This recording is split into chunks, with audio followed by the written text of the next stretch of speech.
The central nervous system doesn't know the difference between what is actually fearful in our environment or what it is that our mind is creating. In this video, I will be covering the simplest techniques, the meditation and the pranayama, to create a relaxation response in the mind and in the body. The techniques that I'm going to teach you here, so simple and can be implemented right now, right here in your life at this present moment. Pranayama is as a way to stimulate our life force energy, breath work, or breath of life.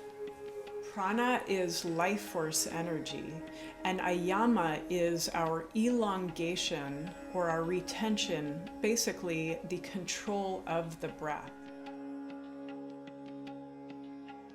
Always dealing with the central nervous system's response to whatever the external stimuli is in our environment. The problem is that a lot of times there's not a fearful thing happening within our environment, but there are things that may happen which create a stress response. It's just what we are thinking about which causes the fear, the stress, or the anxiety. The central nervous system doesn't know the difference between what is actually fearful in our environment or what it is that our mind is creating. We could be thinking about something that is causing us great anxiety, and then we get the central nervous system's response to that thought, which is to go into a fight or flight response. Now that fight or flight response is on a chemical level. It can be in the form of adrenaline. It can be in the form of cortisol. And while these are very useful hormones when we are actually fighting a bear or we need to pick up a car to remove it from someone's body, these are not useful chemicals. We are seated in our vehicles in traffic. We don't want these stress hormones to be flooding our body when we are just thinking about something that could be perceived as anxiety producing. These responses are very harmful to our physiology, and they can create disease states. Now you might think, well, do I really want to stimulate energy when I'm in stress response or anxiety?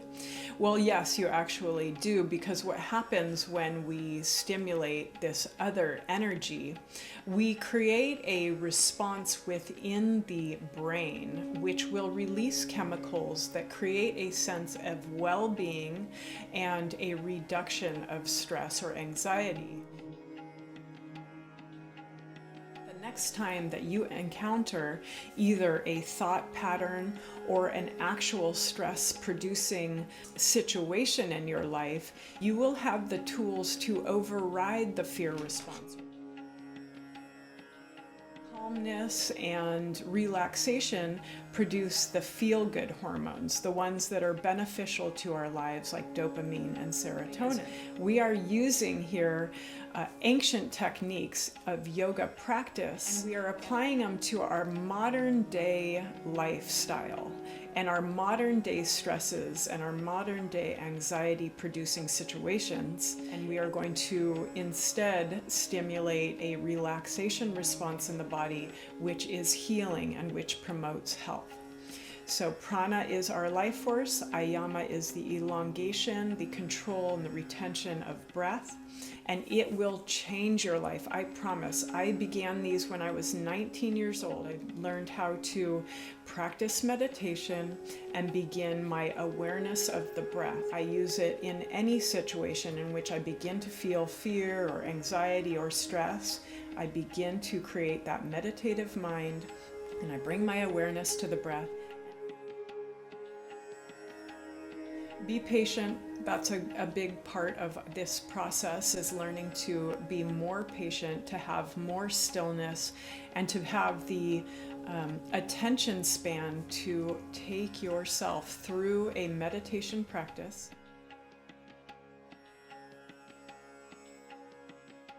With most of our yogic breath work, we would have the lips sealed slightly and the jaw soft and relaxed. And you want the airflow to come in and out of the nostrils. And I like to open the shoulders and begin a slight engagement of the abdomen just to shift the shoulders over the hips. so that the spine is long, and we don't want to have the back arch forward, and we don't want to take any back bending here. So we want to stack our joints for ease of our breath work. Now I like to have my pelvis rotated forward, the spine is straight and long, and the breath is going to come in and out of the nostrils. And you can close your eyes because you don't want to be distracted by anything happening in your environment. If we are distracted, then we won't be able to get into a true place of concentration. We'll be caught up in the thinking mind, which is the antithesis of meditation. Take in air through the nostrils until you reach the full capacity of the lungs. So your belly will be soft.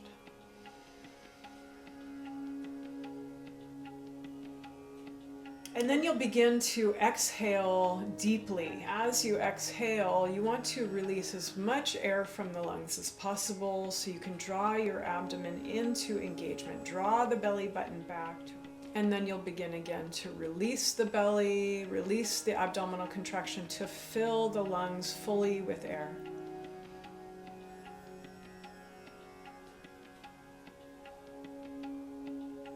And then exhale to expel as much air from the lungs as possible.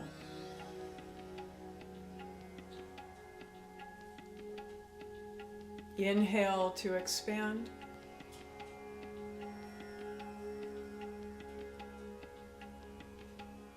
Exhale to release.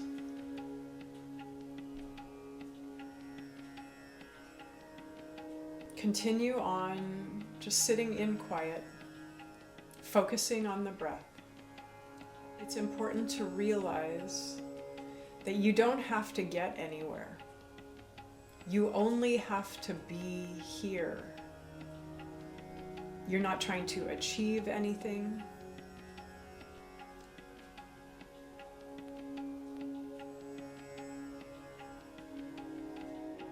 Now, if you've allowed your thinking mind to begin to distract you from present moment awareness, bring your attention to the space deep within the brain behind the eyebrows, in the very center of your brain. You can turn your eyeballs up towards your skull, and you can stimulate this little energy center here we call the Agna, or the third eye. And just keep your focus there, your awareness there on that little tiny spot deep within the brain. You don't even have to know the function or the form that this energy takes.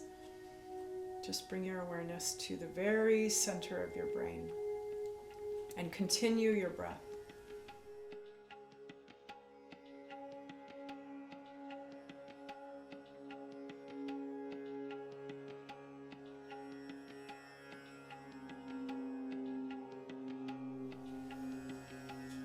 We could begin to bring our awareness back into the physical body and the sensations that we might be feeling. And you can bring your awareness to the external environment. And you don't have to open your eyes, just become aware of what might be happening in the external environment. It's just a shift of awareness. Then you can open the eyes and you can look around, and for a moment allow yourself to see without the usual judgments of what you are seeing. The more that we can come into the realization that when we see or experience what is happening in our present moment without judging or telling stories based on our history of what we are observing, the more that we can come into our childlike nature of experiencing this moment as new, as something that has never happened before, because this moment has never happened before. This is what we consider to be or call the beginner's mind. Seeing every new experience as fresh and new. coming into the experience of this moment of our lives as being a completely new one and one that has never been experienced before. The mind is continuously creating the illusion of beliefs.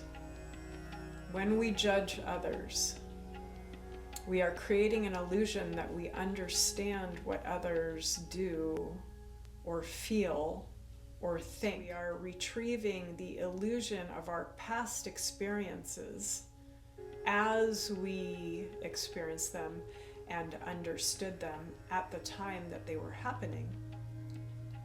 And we are applying that illusion to what is happening now. The more that we come into the awareness that whatever happened in our past doesn't necessarily need to be retrieved for our present moment awareness. If you are wanting to implement more breath work, more advanced techniques for breath work and meditation, and the beautiful practice of yoga, which includes those two things, please subscribe to the channel. The more subscribers that I can get here watching these very important practices, bringing awareness to these practices, the more that YouTube will get this information out to the public.